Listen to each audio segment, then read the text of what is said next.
So when you can look internally and love yourself despite your quote unquote defects, and I put it in quotes because there aren't any defects. It's just who God made you to be. Yes. But if you can look in the mirror of your internal mirror, and love yourself unconditionally, you've got great self-worth. And that really is where you want to be. But if you look in the mirror and every time you look, you see, I'm not good enough, I'm not pretty enough, I'm not smart enough, I'm not enough, Yes. then there is the area, low self-esteem, low self-worth. Yes. And that's when you get into what I talk about in the book as being that disease of not enoughism. Yes. So regardless of what you do, and you, this has nothing to do with money, and it really has nothing to do with the external appearances, although that's what we focus on. Right. It really is a dis-ease within yourself. Yes. It is a dis-ease of the spirit. Yes. I know I grew up with that. You guys see why I love Dr. Sue Collins so much? I love her so much. And we've been digging in my past to connect the dots. And I love that. And it's very hard because so many people feel this way and don't even know it. Yeah. That they're telling themselves this story of, I'm not pretty enough, I'm not smart enough. I know growing up, I didn't have my biological father in my life. He didn't claim me as a child.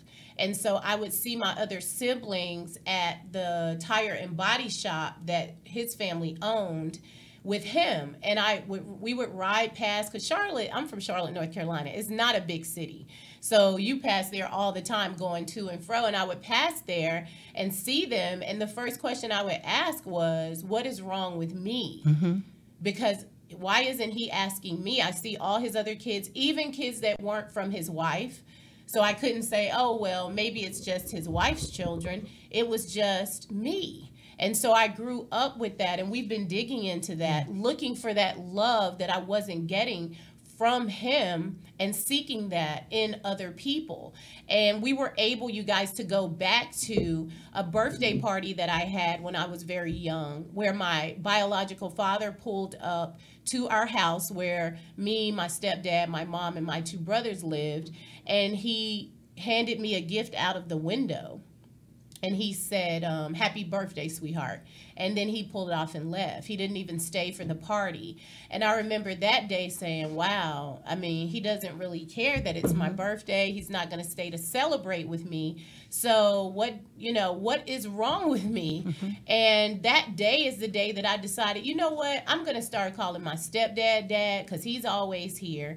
He takes care of my mom and my family. Even though there was a lot going on in our home, I took the initiative, so to speak, over my life and said, well, I'm going to start calling him dad because I know that's going to make him happy. And that followed me throughout my life. So being able to connect those dots and see where it came from, me searching for that love, longing for that love, but instead of me giving it to myself or understanding how, I started giving it away. And so for the most of my life, I've given myself away. In a way that I didn't even understand, because I didn't understand that a lot of me doing that was to get love in return. And being able to connect those dots, you guys, is what is healing me and my family through a lot of pain. So I know for me, there was a lot, and you talk about this in the book, toxic shame and guilt. I was thinking about that this morning. Really? Yeah. Because just alone seeing my mom in an abusive relationship, and me actually repeating that cycle after promising myself that I never would allow my children to see me go through that, I was ashamed, and I knew how to put that mask on. So when people saw me, my family saw me, they're like, ooh, y'all look so happy, he's so good to you. But behind closed doors, there was sometimes a different story. And so not understanding that shame kept me from seeking help. Because I remember telling my sister, Michelle, like, this happened to me. And she's like, I never would have thought in a million years that it would be this person. And you didn't tell me. Don't ever do that again. Because if something happened to you, we never would have even suspected. Right. But just trying to keep that mask on, and because of the shame, a lot of times when you're in abusive relationships, you don't want to tell anyone what's happening to you. You feel ashamed as if you're the perpetrator. And so just being a survivor of abuse and seeing abuse growing up, it taught me this is what love is supposed to look like, subconsciously, without me even knowing. And I was already a danger to myself because I felt like I wasn't good enough from birth, really. So I don't know. What do you think about that? The mask, the false self, and toxic shame and guilt. I think that we all wear masks, and I don't think all masks are bad, but I think that it depends on why you wear the mask, right? I say that we all wear masks because let's just take an example where, say, you and your brother, if you have a brother, for instance, you're just playing, and both of you do something that you know is wrong, and mom comes into the room and she says, "What happened? Who did that?" And both of you go, "Not me. Not me. I didn't do it." Right. Right. And you put on this face of innocence, and now you know you did it, right? Right. But you put on this face of innocence because you don't want to get in trouble. Yeah. You don't want to be blamed, right? And if your parents tend to be strict disciplinarians, or if they tend to be abusive, then anytime you do something that you think they may not like, you put on this mask. And in that case, the mask is to protect you. Yes. Right? And perhaps to minimize the discipline that you might be subjected to. The problem, I think, comes in when you begin to believe the mask, right? What the mask represents. That's right. And in the book, I talk about the false self because we put on so many layers based on, and I'll come back to this in a little bit, but I want to use it just in the context of talking about the mask. Yes. We put on these layers, and then pretty soon we can't distinguish between who we are in actuality and who the mask says we should be. Wow. Right? And so that's, in the book, what I say about myself is I put on the mask and the mask became me. Yes. You know? Yes. And so at that point, I could no longer distinguish. And Absolutely right. I had this sense of unease about who I was being, but I didn't know how not to be that. Yes. Didn't know how not to be that. And with regard to the false self or the false identity, I was thinking about that this morning and thought about it as well when I was writing the book. Society tells us who we should, well, it starts even with our parents, right? Yes. But our parents tell us that we should be certain, you know, you're going to grow up, you're going to be a doctor, you're going to be a lawyer. My mama told me, you're going to be a teacher, right? And I said, I don't want to teach. I don't like kids like that. And just, I mean, obviously I ended up teaching anyway, but they have in mind, your parents have in mind who they want you to be. That's right. Oftentimes it is based on their desires for themselves that were unfulfilled, right? And those desires that they may have had, that they have, may have been based on what their parents had for them. True. So it's not just one generation that we're talking about. All of this comes forward, and then you coming to being, you're born, and your mom and your dad look at you and they go, "Oh, my wonderful child," and you're bringing with it all of the history, all of your ancestral history converges at that moment, right? And so then you've got society, which says, well, you should be this way. Now, in our society, I don't know if I should go here or not, but I'm going to say white is still the standard in terms of beauty, right? We look in the mirror and we don't look white. Right? And so we do certain things to make us fit more in with the standard. Very true. And so we are creating an identity that is acceptable within the context of the society that we live in. But it's but not being true.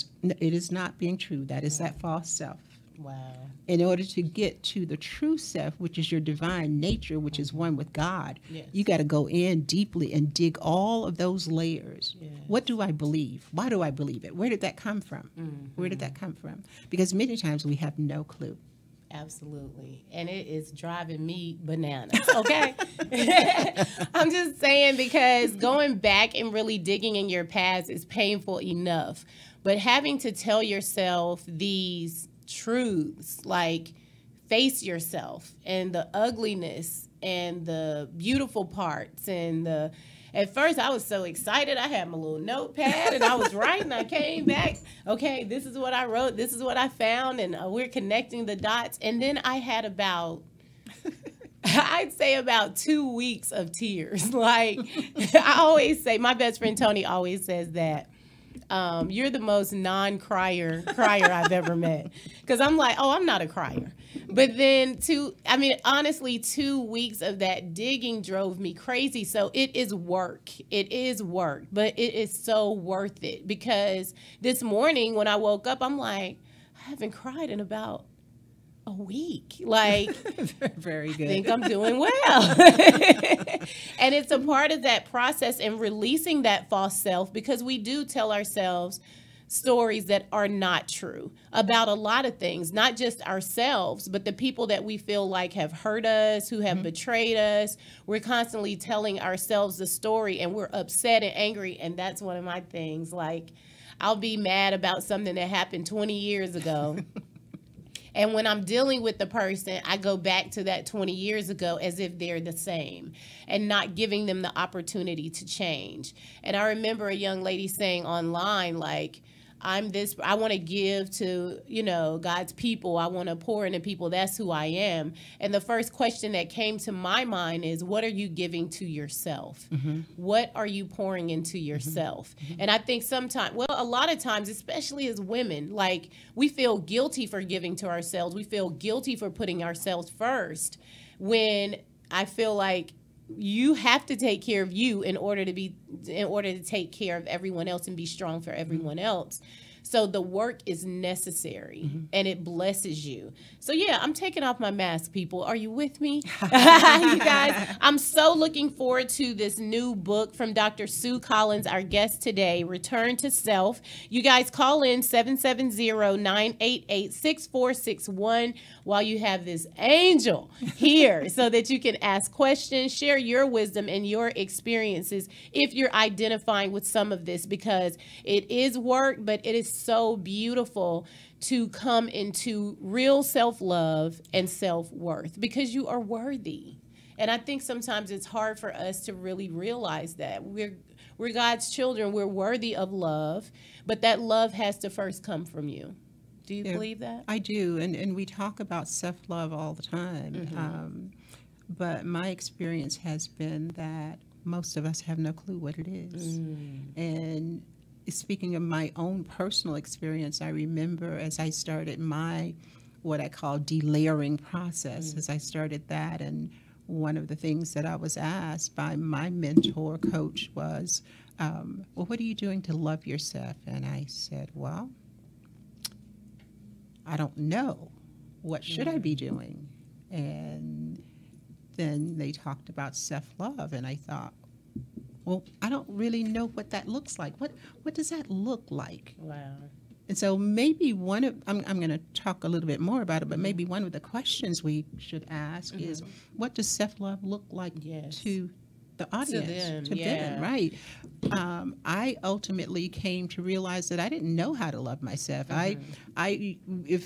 If you talk to me about self-love, I thought, well, get my nails done, get my hair done, maybe go to a movie, take myself out to dinner. But they were all things that were external to me. That's right. And they were all things that were very temporary and not lasting, and things that did not feed the spirit. And with many of my clients, when we get to this point and I'm talking to them about how do you love yourself, how do you show yourself that you love yourself, and those are the things that they share as well, that, well, I went to a concert, or I bought myself a new dress, or and all of that's good. It's an aspect, but it's a materialistic aspect with regard to the self-love. In order to really I think commune with your soul. You got to set aside some time. So, Yes. and what does that look like? Do you meditate? What are you feeding your mind in terms of what you read spiritually? When was the last time you just went to a park and looked at a butterfly? When was the last time you just walked to the water's edge and looked at how God has made the river flow? Right. Knowing that there are ecosystems underneath it, that everything is perfect in terms of how it all comes together. When was the last time you just stood there and experienced the sun on your face? You know, to feel God kiss you with the breath of the wind. When was the last time you did that? Those are the things that feed your spirit. Yes. Yes. Wow, that's so beautiful. And we're notorious for dressing up the outside. So you speak of that, like, oh, I took myself somewhere, or I got my nails done, got my hair done. We know how to make it look like we have it all together. And it's hard for us sometimes to invest that money into dealing with ourselves. I mean, really investing in the internal, not the external, because things can be a mess that we've created by society, as we talked about, and our own poor thoughts of ourselves. What's a perspective that you think people could look at that makes them want to invest their time and money into healing? Because putting something outside, buying a new purse, getting some shoes, getting your hair and nails done, makeup, that's all well and good. But what difference does it make if you're beautiful on the outside and shredded on the inside? Well, I'll share my perspective, which may or may not find resonance with the audience, but I believe that we're one with God. And I believe that when you can tap into your divine nature, that's where the healing begins. But I also believe that everything is spiritual. Our relationship with money is spiritual. Money is simply energy. You know, we can say. Did you know, for instance, that when we first began as people, right, that we use things like tea as an exchange of value for money, right? Wow. And we use the cowrie shell. So anything that you think about can be money. Right. What we put our value, our stock in, is what society tells us that we should do. You should look good on the outside, Yeah. but society doesn't tell you should feed your soul. That's Society right. doesn't tell you. I mean, you go to church on Sunday. Many of us do. We go to church on Sunday. We hear the message. We receive what the minister or the pastor tells us. That very short scripture that they have time to discuss. But we don't do the digging in terms of, well, how does this resonate with me? What does this mean in my life? How can I internalize it? How can I move forward with what I'm learning here? Mostly we go in and we go for the emotion. That's right. Right? And we say, oh man, that was a great sermon. But when you leave, what did you take from that? Yeah. That's feeding your soul. That's right. Right? Because ultimately, the way to, if you want to have your ideal life, whatever that is, want to be a millionaire, it starts with the spirit. You want to travel the world? You can travel the world. If you have the money, you can travel the world and be absolutely miserable. Absolutely. If you have not fed your spirit, if you don't know who you are as a divine being. So everything, for me, everything comes back to the answer to the question, who are you being, is who are you being as a spirit person? Who are you being with regard to your divine nature? Right. Who are you being in your relationship with God? Yes. If you don't know the answers to that, if I ask you, what do you believe in, and you can only tell me, I don't believe in religion, I don't believe in tithing, I don't believe in, if you can tell me what you don't believe, but you can't tell me what you do believe in. then that's where the work has to be done. Yes. Because everything is spiritual. And when you work with, when you get your spiritual body in order, Yes. everything else works. It falls into place. It's the foundation. And it not only is it the foundation, but it is intricately interwoven in every aspect of life. Absolutely true. Wow. See, you guys, Dr. Sue Collins giving you that word this morning. You guys call in with your questions and comments to 770-988-6461. We have Dr. Sue Collins, life coach extraordinaire, in the building. And I want you to call in because we want to hear from you. I wanted to also mention, you talked about people are hurting. You know, right now, a lot is going on in the world. People are really hurting. I know by now everyone's heard about Kate Spade committing suicide yesterday. This past weekend, me and my friends went up to Pastor John Gray had an installment in Greenville, South Carolina, and one of the ministers who was on the way had to turn around because one of the members of the church, who had been going to his church for years, she hung herself. And Kate Spade hung herself yesterday, and they were talking about mental illness being a factor in that. And so many people are hurting. How do we quiet that storyteller is one question. And is there a tie to the false self and mental illness? Because, you know, we're hearing these voices, we're hearing these stories that we're telling ourselves. We've been hurting for years from our past. How do we deal with that? How do we quiet that storyteller and start to heal? That is such a deep question. I know. And, you know, since you've read the book, then you know my story. And in the book, I share about my suicide attempts. And I'll tell you that I didn't want to die. I just wanted the pain to stop. Mm-hmm. And you go into that space where it's just totally black inside. Yeah. And there's no light. See, I see light. I see God as a light in my life. In my body, I actually see it very physically and viscerally, that I feel God's presence. Mm. And in those moments when I contemplated suicide, it was because the light wasn't there, and I didn't know how to get it back. Mm. And there was nobody that I could talk to. And it's all well and good for people to say, if you commit suicide, then God's not going to bless you, you're going to burn in hell. I don't know if that's true or not. I don't have judgment on that. Mm-hmm. What I do know is that if you say that to the person who is in that place, you're not really helping them. Mm-hmm. You're not giving them anything. You got to give them something that they can hold on to. Yeah.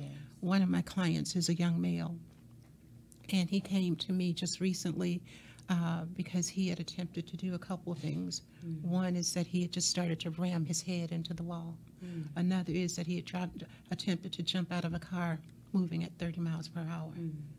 Hurting, because going back to what you were saying about your experience as a little girl, his pain started way back then. I see. 3 years old, right? Mm. Feeling that his life is out of control. Mm. So by the time we think, okay, so right now this person is, let's say the person is 30, the person is 40, the person is however old they are, and they commit suicide. They've been wearing this false mask, and you've been thinking that everything was well, right? Mm-hmm. And they've been wearing the mask. But underneath the mask is the pain. Yes. It's the pain. Wow. And to say, go to church is fine. Mm-hmm. And speak with a coach or speak with the counselor. If the counselor or the coach or the therapist can't tap into that pain, right? If they can't tap into it, if they can't show you, I understand. Mm-hmm. There's light. There's hope. Yes. There, by whatever name, however you envision God, yes, there is hope. Mm-hmm. Hang on. If you can just hang on for one more day. Right. Let me just give you something, something out that's inside of you. I'm a recovered alcoholic, and one of the things they taught us in AA is if you don't have... That's okay. So sorry. We all do it. Don't worry. Mine is always on as well. If you can't believe, if you don't have a God of your own to believe in, your sponsor will tell you, believe in mine. Wow. If your God is too little to help you deal with the problems that you have, believe in my God, because I got a big one. Yes. So I'm going to say to the audience, I've been through some stuff in my life. I have been through a lot. And I know that most of you have probably been through stuff as well. Get yourself a big God, a God in all caps. Somebody that when the darkness overtakes you, somebody that you can know, I know that if I can just make it another second. And sometimes as a recovering alcoholic or recovering addict or recovering whatever it is you're recovering from, it is a second by second process. That's what you tell the person who is suicidal. Wow. Don't try to live for tomorrow. Right. Can you just stay with me one more second? Wow. One more second. That is powerful. So we have a caller. We're going to take our first caller. It's been so good. I haven't even been focused on this. Hello, caller. Give us your name and where you're calling from. Hello. Hi. Hi, this is Tony AC. Hi, Tony. Hi. Good morning. Good morning. Morning. You know, I've been waiting to hear Dr. Collins because I've heard so much about you, Sister Christina. So I can't wait to meet you personally. Awesome. Thank you. I had to call in because I heard you guys talking about, like, you recognize when you're actually being good to yourself besides accepting yourself for things. And I've been wrestling with that lately, just trying. Your phone's going in and out. All right, I don't have to do it. Tony. Her phone's going in and out, so we'll wait to see if it comes back. Tony, are you with us? I could hear it for a second. Let me move to another area. Okay. Can you hear me better now? Yes. Okay, great. I was saying I wanted to touch on the fact that you were talking about how do you recognize when you're actually treating yourself, the best and loving on yourself besides externally, because that's something I've been wrestling with and dealing with daddy issues, not feeling like you're worthy of real love and, because that's your first impression of it. And if he leaves you, then you start to think, well, every man in my life is probably going to do the same thing, Yes, absolutely. So I was just wondering what your ideas about that is, like dealing with your dad issues. Well, I certainly had daddy issues. When you read the book, you'll see my daddy issue story. But Okay. I think that for many of us, because our dads do hold such a powerful role, that if we don't feel that we're receiving the love from them, then we're always looking. And not only are we always looking, but we're always looking for somebody that has the characteristics that they have, or at least we think they had. Because, and I say that last part because oftentimes what we do, especially if dad leaves at a young age, right? What we do is attribute characteristics to him that we want him to have, because in fact we don't know if they're that way at all. It's like having the Cinderella story, right? Cinderella lived happily ever after, but everybody was really wonderful to her. And so that's who we make up these stories in our mind about who our dad would be and how he would be. And then we act on them, we internalize them, we act on them as if they are real because they become real for us. And as we are moving forward in our relationships, whether it's with our boyfriend or ultimately the person that we marry as our husband, we're still looking for somebody who has those characteristics that we attributed to our dad. Right. Okay. So how do you go about healing that area, in short, where you can move past that and really look for a person who's genuinely what you want? I guess it would take you to know who you really are. You got to go back to yourself. Yeah. Because you have all these layers, and even society tells you, well, a good dad should be this way. A good dad should be loving. But what does that mean? Well, a good dad would take you places, buy you dinner, take you to a movie, take you to Disneyland. Okay, so is that how you are describing, for instance, this person in your life that you are your male friend, your significant other? He's good to me because he does these things. But that's all very superficial, right? Because in order for you Right. to really know what you need to not just survive, but to thrive, you've got to get back to the spirit. What does your spirit need? What does your spirit need? Right. I mean, for me, everything goes back to who am I being as a spirit being? What is my divine nature? What is my relationship with God? Wow. When I am, Right. and I can tell early on, I wasn't good at doing this, as you'll see in the book, but as I have transitioned now so that I know who I am, when I was growing up, I would hear people say, not only do I know who I am, I know whose I am. Yeah. Well, now that I know whose I am and I know that we are one, then the things that I was looking for outside of me for somebody to give to me, I no longer look outside. I no longer look outside. Wow. Because that sense of Oh, that's support, great. Yeah. that sense of love,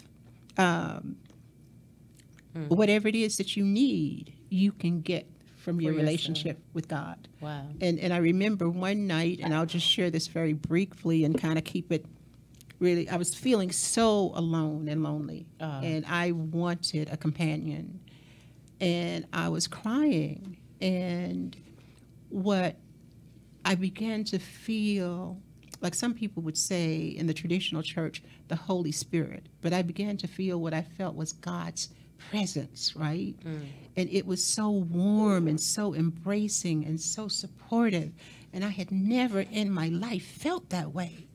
And what I heard in my heart was, whatever you need, I've got. Whatever you want, I'll provide. Wow. And it was just, I can't even really describe it, but nurturing, supportive. It was the most loving embrace. I mean, I actually felt like God had wrapped me up in his arms. It was the most loving embrace that I had ever experienced. So whatever you need, God's got it. Yeah. But you've got to first be clear about who you are and what your relationship with God is. You got that, Tony? Yes, I got. Girl. I'm taking notes. I'm like, okay, I got it. Man, But that I, is. I think that that's so true that when you start to know what it is that you want and who you really are and what, like you said, what your relationship with God is, that's not, it's harder for people to penetrate that, like, because you know that, okay, these are my deal breakers and these are the things I will not accept because I know who I am. Yes. And what I've learned out of this life. And when I stopped looking for other people to fulfill my happiness, I think I've become a much happier person. Absolutely. Wow. Absolutely. I That's totally agree. beautiful. Thank you, Tony. Thank you for sharing. Thank you for calling in. Thank you. Absolutely. Bye, ladies. Bye. Whew, that was deep. Because that father thing, it runs so deep with so many women, whether he was there and he was abusive, whether he wasn't there and you felt neglected. The men in your life usually reflect whatever that was. Yeah. I remember saying, well, it can't be hereditary if you see the abuse, because if you see a man do it who's not your biological father, then obviously it's a learned behavior. And either you become the abuser, you become the victim of abuse, which I feel like victims don't survive, or you become, like myself, a survivor of abuse. And when you talked about that loneliness, it hits home for a lot of women as well, because a lot of times we may choose someone just so we are not alone, but not even considering what energy they're bringing to the table, what they're bringing into your space, or what kind of energy he has in his space. But just so we can, what I talked about earlier, is just so that we can feel that love. Yeah. And I want to expand the conversation a little, because I know probably your audience may be primarily women at this point, but I work with males and females, and the story is the same. Wow. The story is the same. The only difference is that one is, the gender. The gender. And male clients, they have the same wants, needs, desires. They have the same issues. They deal with the same false self. They deal with the same disease of not enoughism. They deal with the same issues related to self-esteem and lack of self-esteem and low self-image. Bad self-image and lack of self-worth. Wow. So it's amazing. like it really, this thing that happens to us in society is it's kind of insidious in terms of how the messages that the programming just eats away at all of us. Not Yes. I think it's almost more acceptable to say that as a woman you have these issues. It's not quite as acceptable for us to think of men having the same kind of Right. issues, but the reality is that if we're eating from the same pie and one of us gets food poisoning, what do you think is the likelihood that the other one will get it as well? They are going to get it as well. They're going to get it as Yes. well. And Wow. so when it comes to these rules, these labels, these what you should be, who you should be, what you should do, males are getting that same programming. Wow. And they're hurting too. Wow, that's amazing. Whew. Y'all, this is deep. Okay. I'm so excited to, Kanique, Sky, thank you so much. I'm shouting you out online, as well as Naomi Imani. Thank you guys for tuning in. I love you guys so much. We have another caller we're going to take. This is so good, you guys. I'm getting the chills. Hi, caller. Give us your name and where you're calling from. Hello. This is Brayley Evans. Hi, Brayley. Hi, honey. How are you? This has been a fantastic show. Oh, my Thank goodness. you. Thank you so much, Dr. Sue. This is great. Hi there. I'm sitting here, just reflecting on my own life and my own self, things I have going on. And as I have never thought about suicide, I realize I take a lot of my life frustration out on food. And not as many people think of, people think about drugs, they think about alcohol, but they forget about those of us who are using food to slowly kill ourselves. Amen. And I just wanted to see what Dr. Sue wanted to say, give us some help. I really feel like we're a forgotten few. Well, I've kind of been there and done that. I have, quote unquote, struggled with my weight all of my life. And it wasn't until I got my relationship right with God and understood myself as a divine being and what that means to me. Once I got that right, the weight has it's like it started to melt. Wow. Because no longer am I engaged in an internal battle. No longer am I I'm not trying to be what they tell me to be on television. I'm not trying to look like what they tell me to look like on the newsstand. Most of us, we were talking earlier about self-esteem, wearing the mask. If you would close your eyes and just meditate for just a moment, you can probably see internally that your inner self, that's your true self, and that's an etheric form. You can see the outline of that person. You can tell this person. Probably the contours are not as heavy as the person that, especially if you've had the battle with food. So there's this small person. I used to say there's a thin person inside of me. Yeah. There's a thin person inside of me. And that thin person is who I really am, right? And so what I am noticing for myself, and maybe there's something here for you as well, but what I'm noticing for myself is that the clearer I am about who I am as a spiritual being, the stronger I am in my relationship with God. I no longer struggle with food because I want to be, when you love yourself as a divine being, then you only want to put the best in you. Yes. Right? And you only, the things that you used to do, you don't want to do those anymore. And I have to tell you that, for instance, I don't particularly like working out, but I get up every day and I go because it is consistent with who I am being. That's right. It's consistent with who I am being. Thank you. I love sugar. I'm a sugarholic, but I don't even keep it in my house Right. because I know that I can't say I'll have just one. And I know that if I'm showing up to you, if I'm bringing a message to you of health and wholeness, That's right. it is not in integrity for me to be something that I'm telling you not to be. Amen. So that's the space that I operate from. I love that. Yes. Brayley. That's fantastic. Yeah. Thank you so much. You're welcome.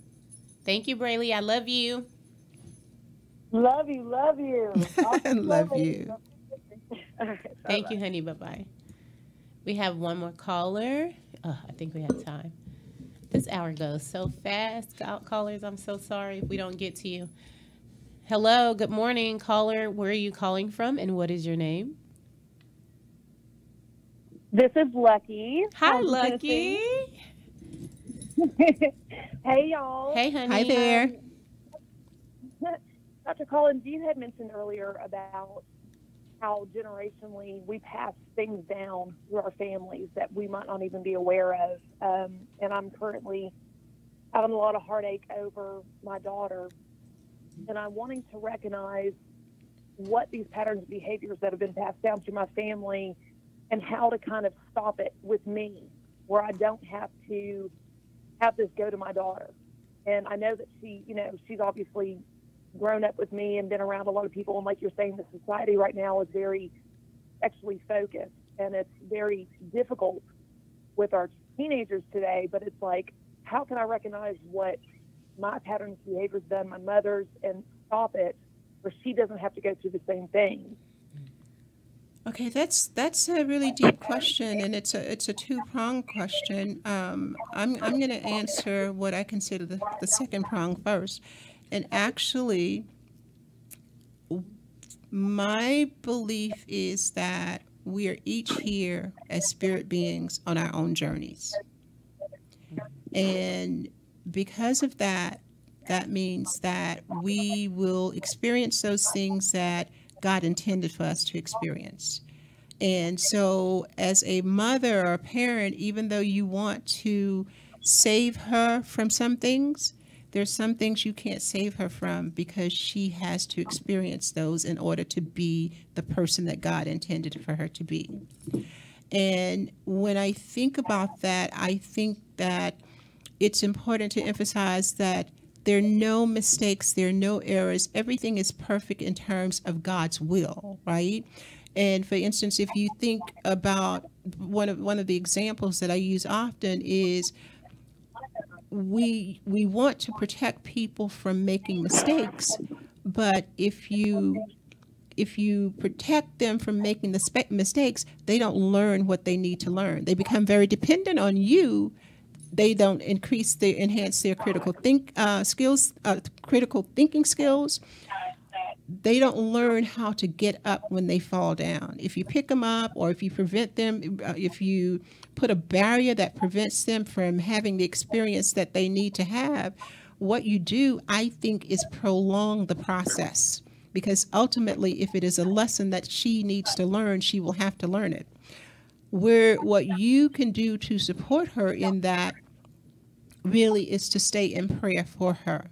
Now, my mom used to say, and I didn't get it at the time, but my mom used to say, when you have children, you have to stay on your knees. And so now that I am a parent, I'll say I understand that we each are here on our own unique spiritual journey.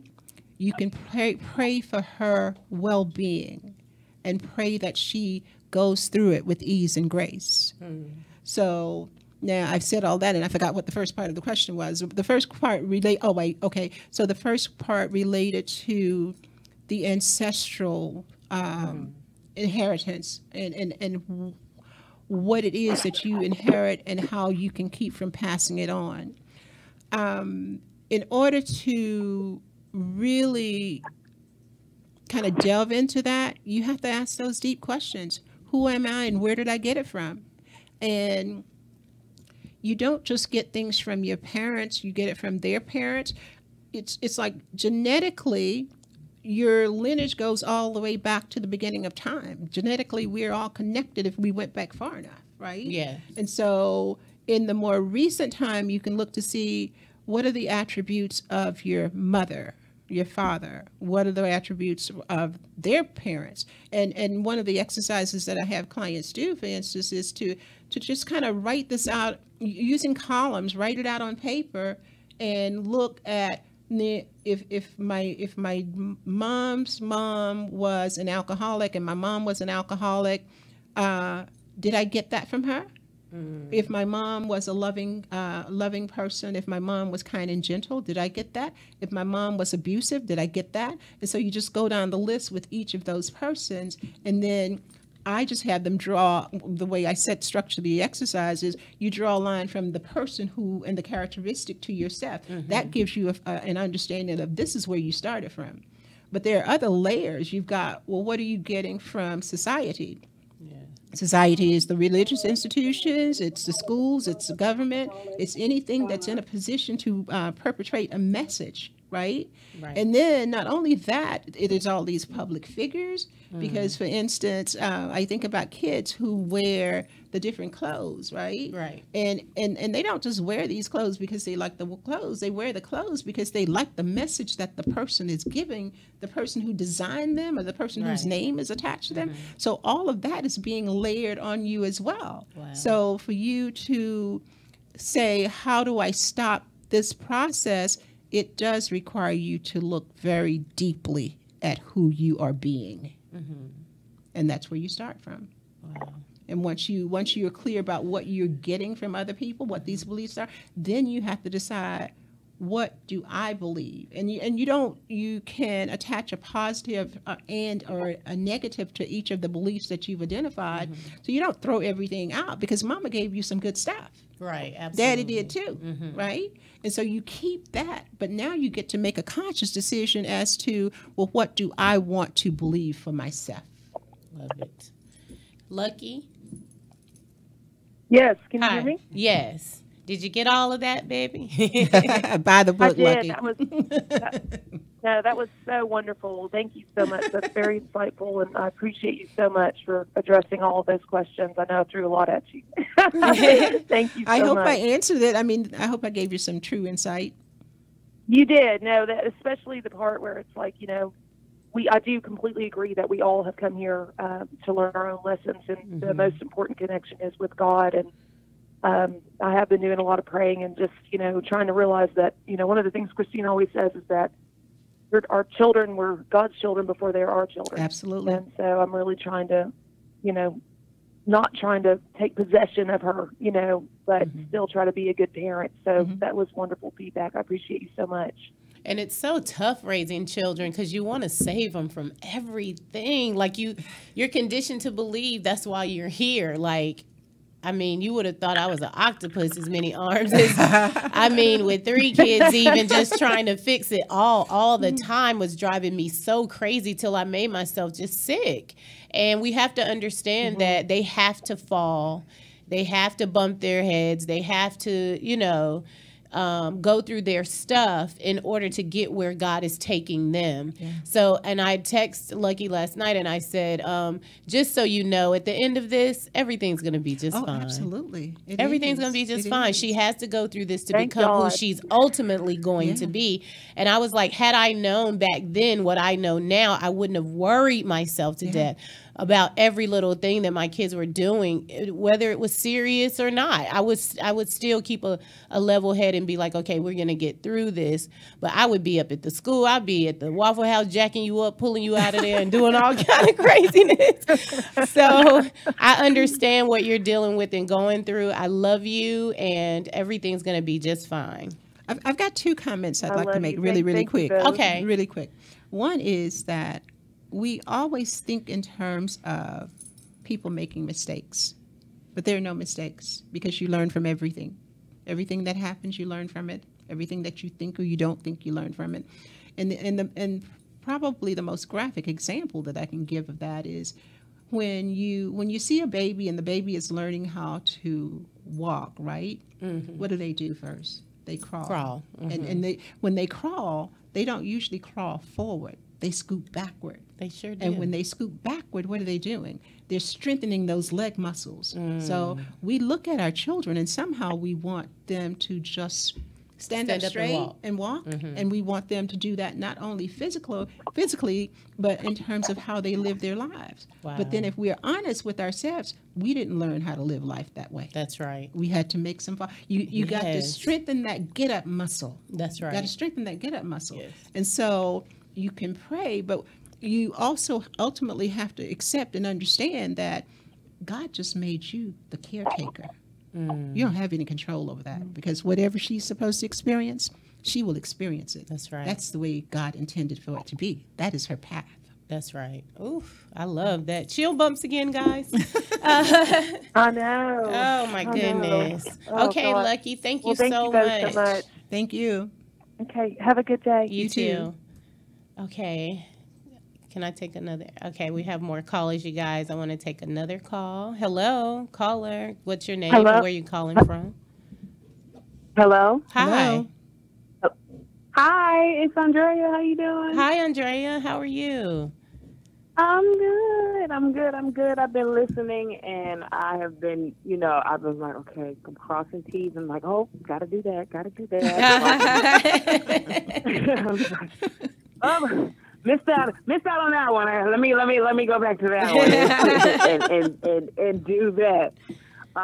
Dr. Sue, thank you so much. I'm welcome. dealing with my own. I've been dealing with myself, but I'm also dealing with my children. And I feel like my children, I have twin daughters, but something happened in their lives, and I had to do a whole total turnaround for them with myself. And then now that they are about to be 18 years old, they're about $18. They are, they're getting into their own. They're coming into their own. But one is going through a mental. She gets depressed. Say that again. And She gets depressed. Okay. Yeah, she gets depressed, and she goes and comes. But lately, it's been hard. Like it's really been hard, and I've been really just trying to work with her, and I understand the layers. I understand when they're around people, and I've just had to just fall on my knees. How do you get a child to listen and see that, listen, I'm mom, I know what I'm talking about, let me help you? This has been hard. It's been really hard. We were just talking about that sort of. My answer probably isn't going to give you much satisfaction, but it is my answer. And it is that you can have all of the love and all of the goodwill and desire that that's possible to help a person. You can want with every ounce of your being, but you can't want it enough for her. She has to want it for herself. And the thing is that in that regard, a person can only see what they see when they see it. They can only know what they know when they know it. And they can only hear what they hear when they hear it. And if there are blockages and barriers that are preventing them from doing that, you can't overcome them. Now, I'm not a person that believes that you should medicate yourself to deal with all of your problems, but I do believe that there are times when medication is appropriate. And many times, and I talk about this in the book as well, I've suffered from depression. And my doctors gave me medication. I took it for as long as I wanted to take it. And please don't take this as medical advice. This is not medical advice. It's not legal advice. This is my story about how I handle things. And I reached a point when I felt well enough, which when the time that I'm thinking about, it was like after almost a year of being on medication, I didn't want to be on it anymore. I believed that I was stabilized, and I talked to my medical provider about transitioning off. But I didn't just transition off with nothing. That also is a time that I dug deeply into myself, into my spiritual work. And so as I was transitioning off of the medication, at the same time, I was transitioning into something that was much, much greater. That's so awesome. In terms of my knowledge and understanding of God and the power that God has to heal. But sometimes you have to, if you're dealing with depression, it typically is there is a chemical imbalance. And so the medication is necessary to help you give you the balance. Well, if she if she needs medication perhaps, and she either is or is not taking it, then that, because of the imbalance, she can't hear you.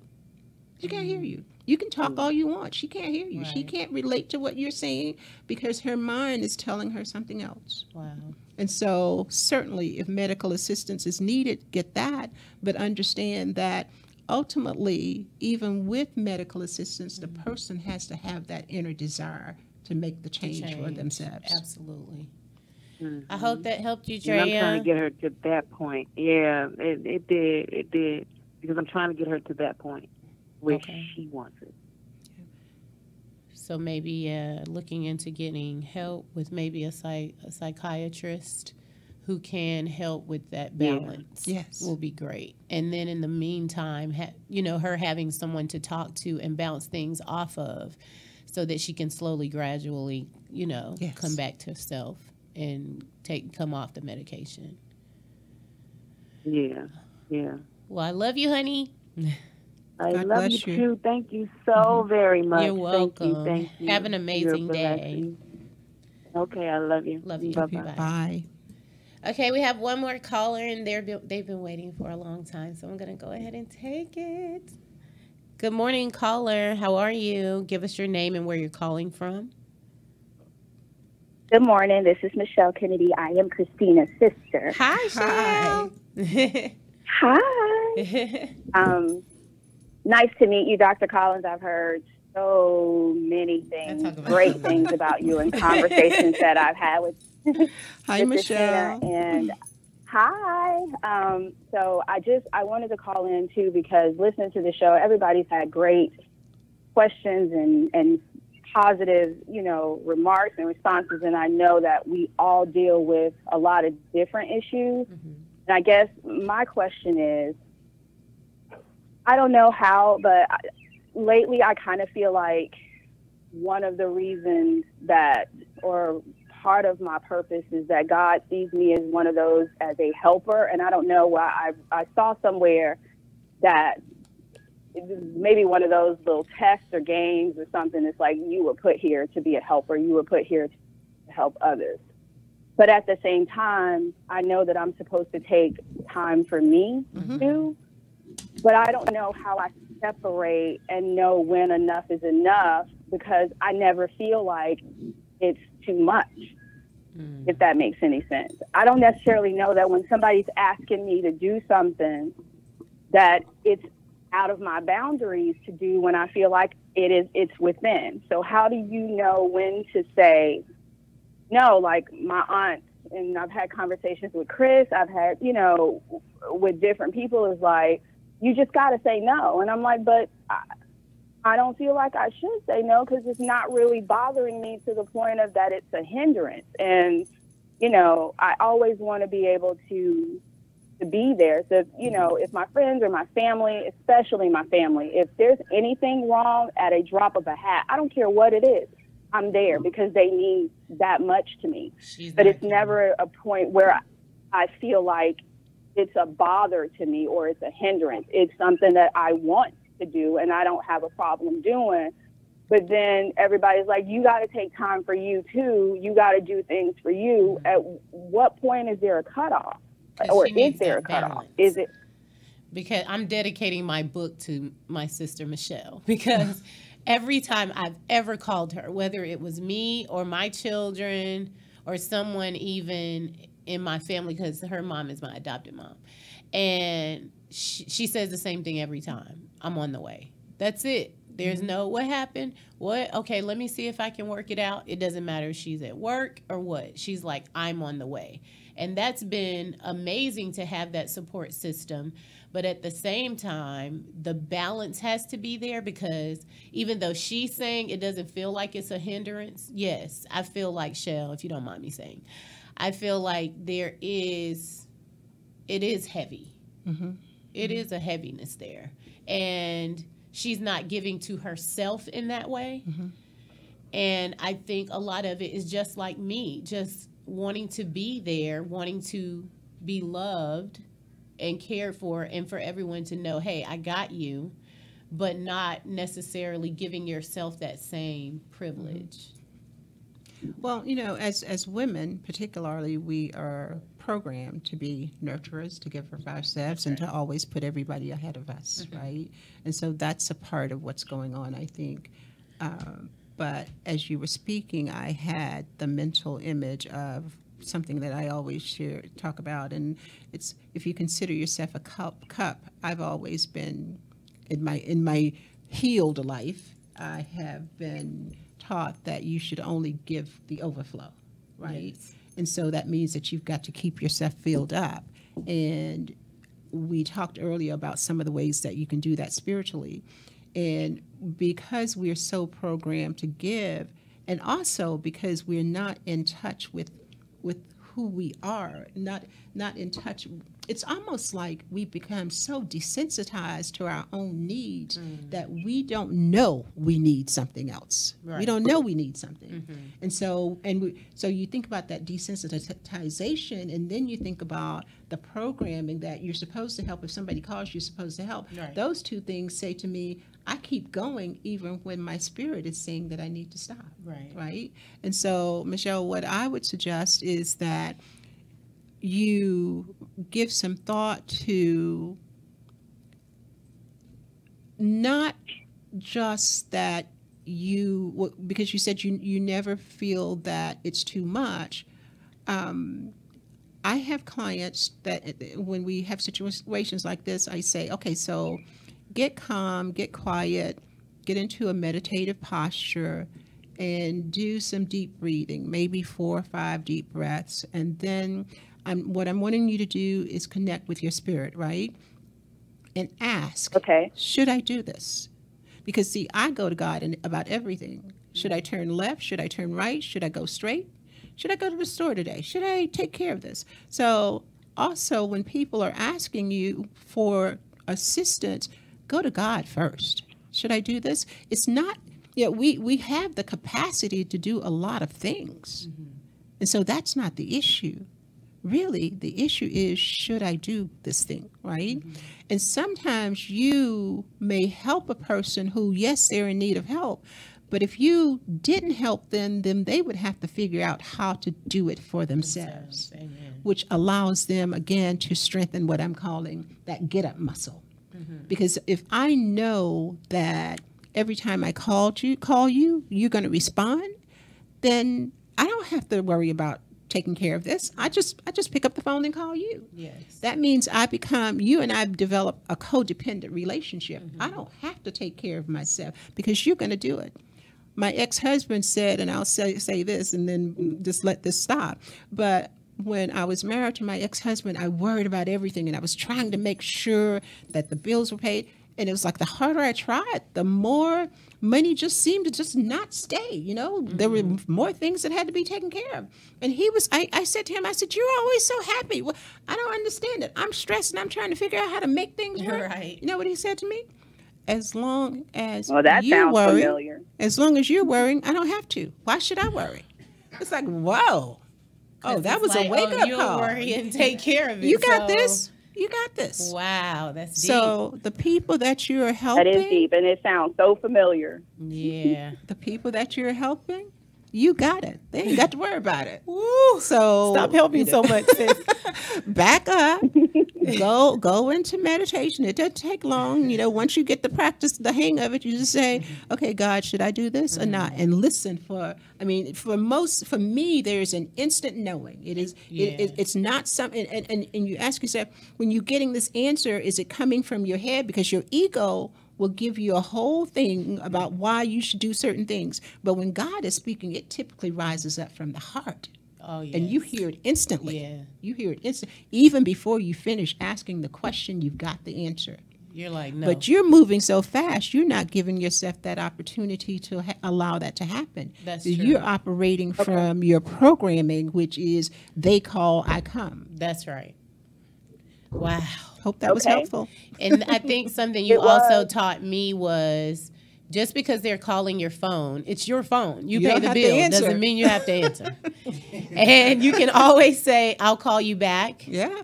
Give me a minute. Let me think about this, and I'll call you back. And just taking a moment to see, is this really blessing me to be a blessing? Yeah. Or is this something that maybe God needs to teach them, and Exactly. I may be getting in the way. Exactly. And a lot of times that's what we do. Like, Yeah. he doesn't need our assistance. He doesn't need an assistant. He just needs us to move so that they can learn the lesson and get what they need to get so that they can move forward. Yes. And learn these things so that they can ultimately become better. So sometimes your no is a blessing. Absolutely. It's a blessing, even though it doesn't seem like it, because they're not getting what they want, and especially when they're used to you doing it and they're lashing out at you. Still, just know God got it. You were His before you were mine. You'll be all right. And the last thing I'll tell you about that is ask yourself when these people are calling for assistance or you're taking action, what is the story you're telling yourself about why you're doing this, right? What is the story? She needs me. He needs me. I can fix that. I can fix. But then dig deeper beneath that. And we don't do, I may step on toes here, and I don't mean to. We don't do things without wanting something in exchange. And it may not be something physical. It may be what I call the squishy. If I always respond when they call, they will love me. They will respect me. They will hold me in high esteem. And there's a part of you that hopes maybe, well, if I call them, they will too. But see, that's an expectation, right? That's right. And expectations are going to always run you into a brick wall because you can't. You can expect other people to do things, but you can't control what they do or not do. Wow. That's so good. Okay. I know it's going to be tough. Good. Thank you. You're welcome. Love you, honey. We get so... I love you too. Great. Thank you, baby. We get so used to the routine. Yeah. And that's what we have. That's what's so uncomfortable to break. And we feel so guilty because we're not doing what we usually would do. And that makes it really, really hard. But it's so worth it for us to just let it be what it is. But if you keep moving through that uncomfort or that discomfort, you get to a point where you're okay with it. That's true. Just keep it moving. Oh my gosh, this has been such a blessing, Dr. Sue Collins, to have you. I saw online where someone was like, can you guys do a part 2 and a part 3? Because they were like, oh my gosh, this is blessing me so much. So I have to have you back on right when it's time for this book to release. Maybe come back and bless us some more, you guys.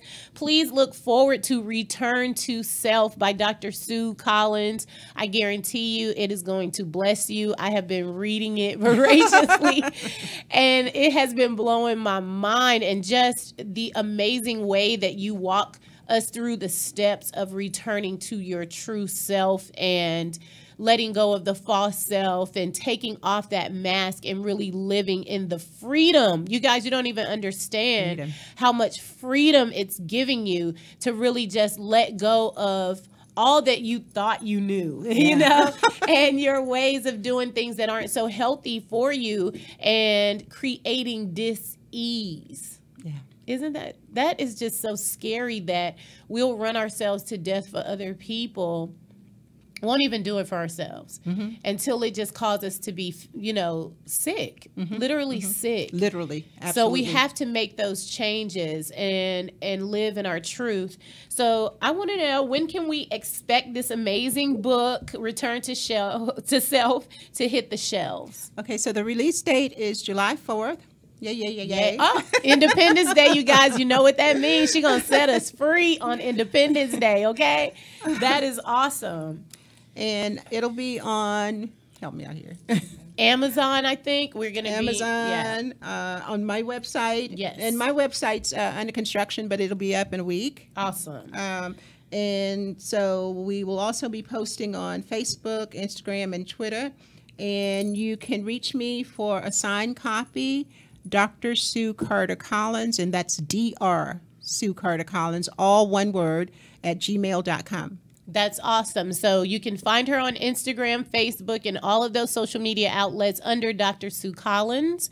And I just want to give a special shout out to Tierra Burrell. Hey, Tierra. Burrell with Tierra Goes Green is such an amazing person and has been a light in my life, and I appreciate you so much because she's the one who introduced me to Dr. Sue Collins, and it has really, honestly, you guys, healed me so much and turned my life around. And it's only been a few months. Yeah. So I'm so happy to be able to share her with you. If you guys want to follow me on social media, go to Facebook and I'm under Christina Johnson. If you're on Instagram, it's Christina Johnson _. Twitter, it's Inner Peace, INNERPIECE.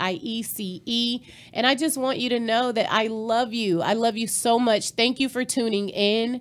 I love you, and there's nothing you can do about it. I'll see you next week. Bye, y'all.